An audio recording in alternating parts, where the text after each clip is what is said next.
পদ্মার তীরে সবুজে ঘেরা এই স্থাপনাটির নাম কুঠিবাড়ি।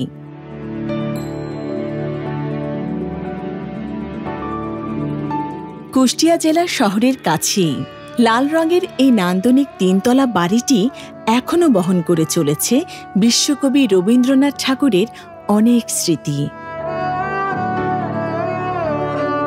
কুঠিবাড়ির দোতলার এই বারান্দায় বসে কবি উপভোগ করতেন পদ্মা আর গড়াই নদীর সৌন্দর্য।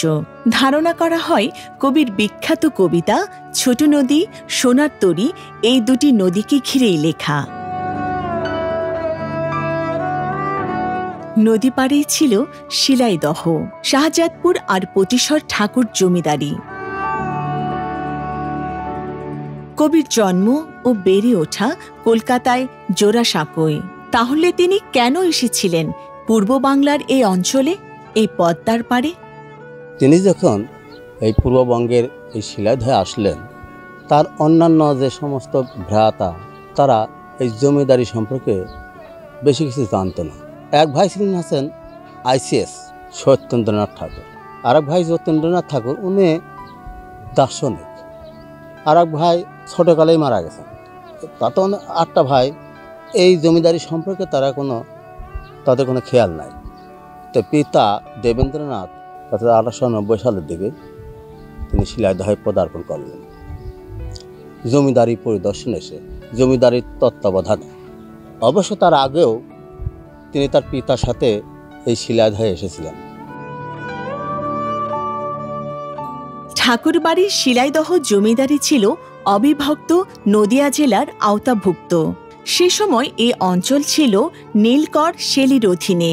1833 সালে রবীন্দ্রনাথের পিতামহ দ্বারকানাথ ঠাকুর নীল চাষের জমি ও কুঠিবাড়ি কিনে নেন।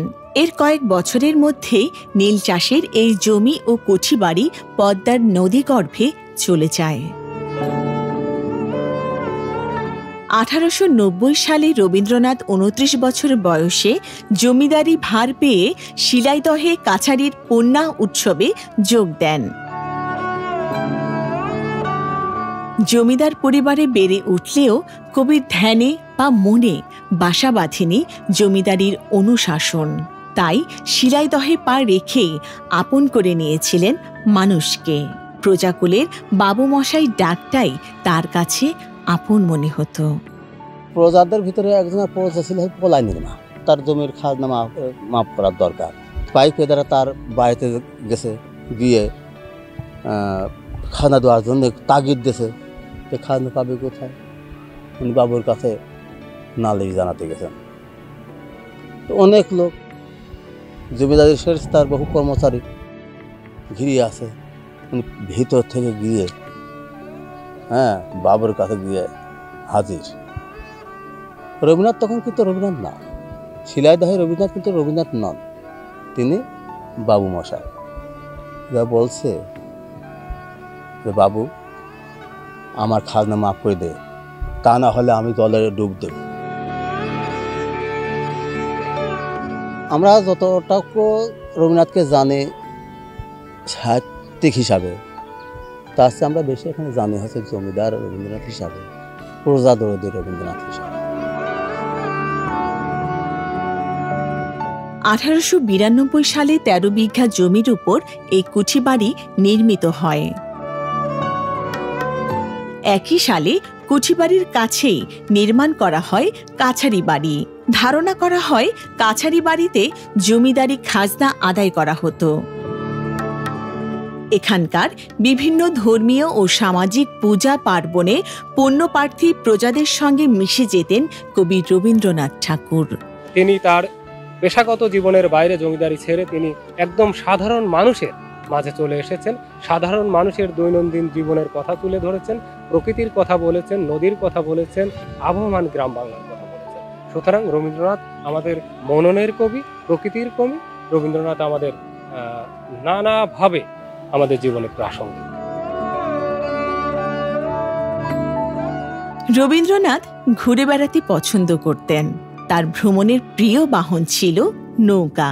সময় পেলেই পদ্মার উজান বেয়ে নৌকায় যেতেন শাহজাদপুর কিংবা নওগাঁর পতিশ্বরে।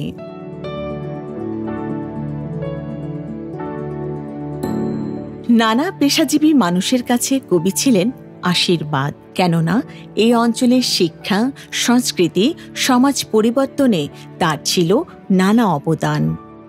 শিক্ষার উন্নয়ন, তাদের সাংস্কৃতিক উন্নয়ন, এগুলো দেখে রবীন্দ্রনাথ মুগ্ধ হয়েছিলেন এবং সেটা রবীন্দ্রনাথকে প্রভাবিত করেছিল। রবীন্দ্রনাথ আনন্দিত হয়েছিলেন যে এইভাবে সকলকে, দেশের সকল মানুষকে শিক্ষার মধ্যে আনা। সাধারণ মানুষ, আমাদের যে ব্রিটিশ প্রবর্তিত যে শিক্ষা ব্যবস্থা, সেই শিক্ষা ব্যবস্থা সাধারণ মানুষকে কিন্তু দূরে রেখেছে। নগরের অবস্থাপন্ন মধ্যবিত্ত বা উচ্চ মধ্যবিত্ত বা ধনী পরিবারের সন্তানেরা সেই শিক্ষা লাভ করেছে, কিন্তু রবীন্দ্রনাথ চেয়েছিলেন সাধারণ মানুষের একটা শিক্ষার মধ্যে আনা, যে জন্য শ্রেণীকতন করেছিলেন।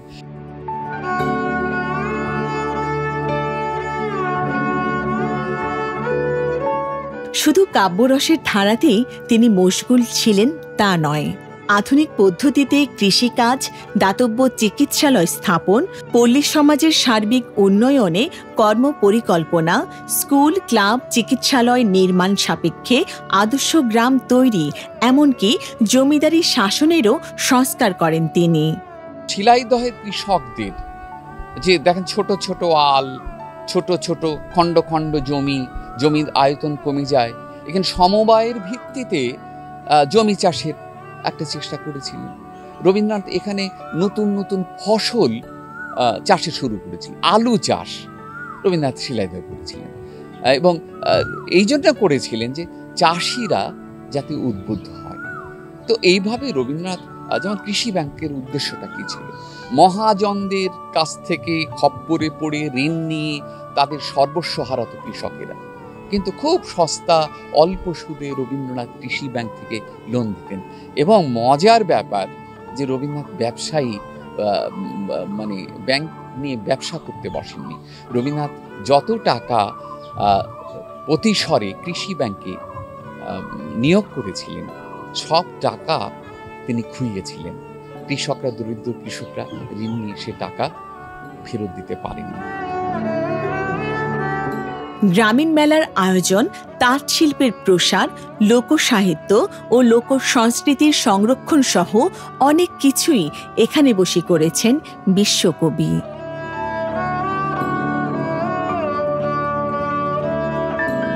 কুচিবাড়ির চত্বরে চোখে পড়ে আম, কাঁঠাল, ফুলের বাগান, দুটি পুকুর সহ বিস্তৃত সবুজের সমারোহ।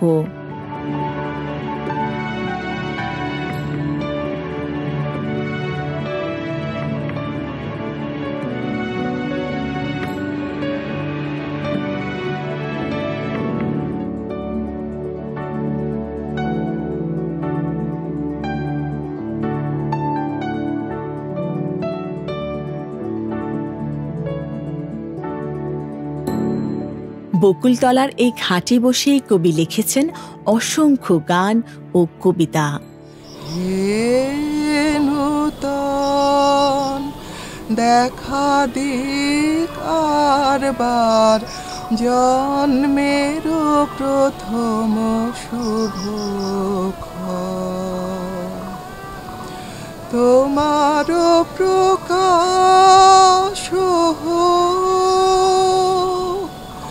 কুহেলিকা করি উদ্ঘাটন সূর্যের মতো।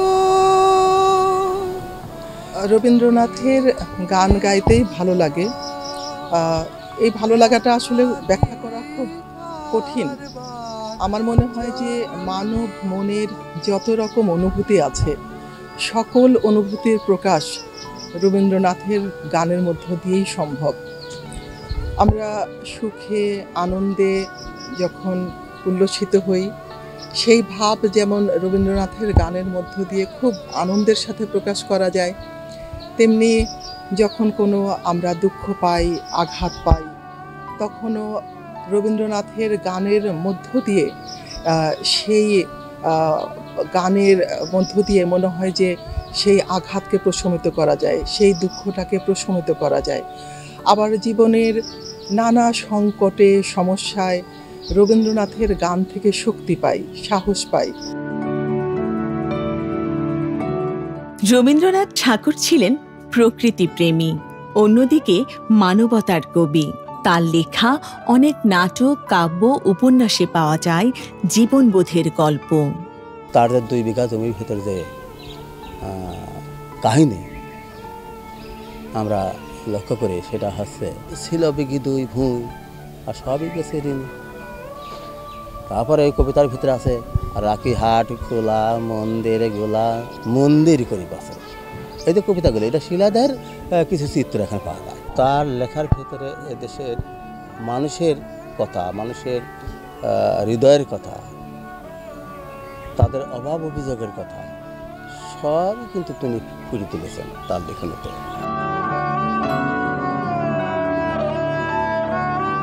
শিলাইদহ ও পদ্মার প্রতি কবির অনুরাগ তার চিঠিতে লিখেছেন, আমার যৌবন ও পৌর বয়সের সাহিত্যরস সাধনার তীর্থস্থান ছিল পদ্মা, প্রবাহচুম্বিত শিলাইদহ পল্লীতে।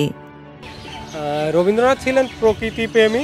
তিনি তৎকালীন সময়ে পদ্মার যে বোটে তিনি নদীপথে আসা যাওয়া করতেন, চলাচল করতেন, এবং তিনি নদীকেন্দ্রিকই একটি জীবনের বড় অংশ তিনি সাহিত্য রচনা করেছেন এবং অতিবাহিত করেছেন নদীকেন্দ্রিক। তিনি কিন্তু নদীপথেই চলাচল করতেন এবং লঞ্চ এবং স্টিমারে চলাচল করতেন, এবং যে তিনি অবসর সময়টুকু তিনি পদ্মার বোটে বসে সাহিত্য রচনা করতেন।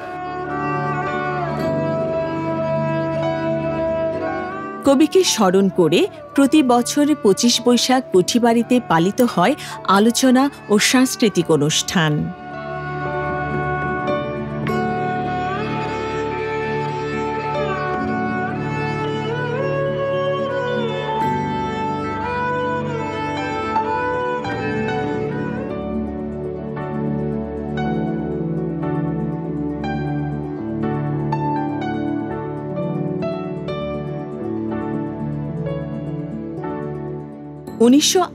সাল থেকে প্রত্নতত্ত্ব অধিদপ্তরের ব্যবস্থাপনায় শিলাইদহের এই কুঠিবাড়িটি গৌরবময় স্মৃতিরূপে সংরক্ষিত আছে।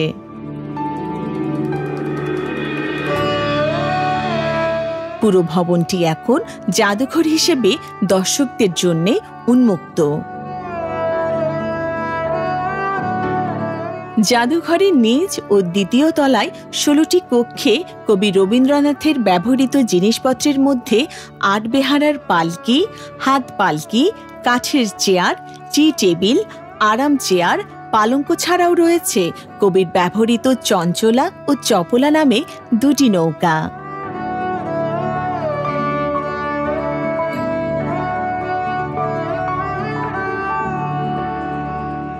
কবির বাল্যকাল থেকে পূর্ণবয়সের ছবিও সংরক্ষিত আছে এখানে।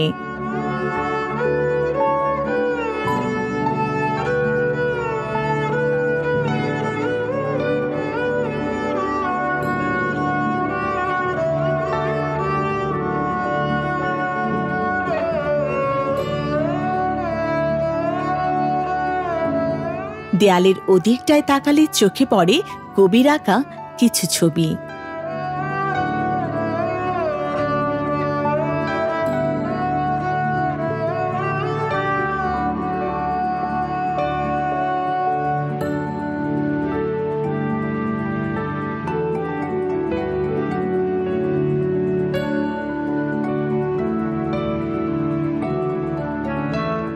এখনও প্রতিদিনই দেশ ও দেশের বাইরে থেকে দর্শনার্থীরা এসে ঘুরে দেখেন।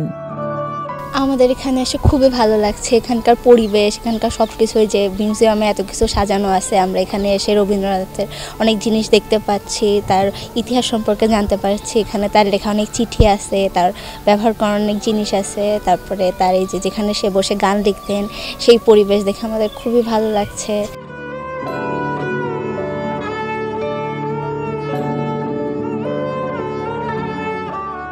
কুঠিবাড়ির দোতলা থেকে সবুজে ঘেরা এমন দৃশ্য সত্যি চোখ জুড়িয়ে দেয়।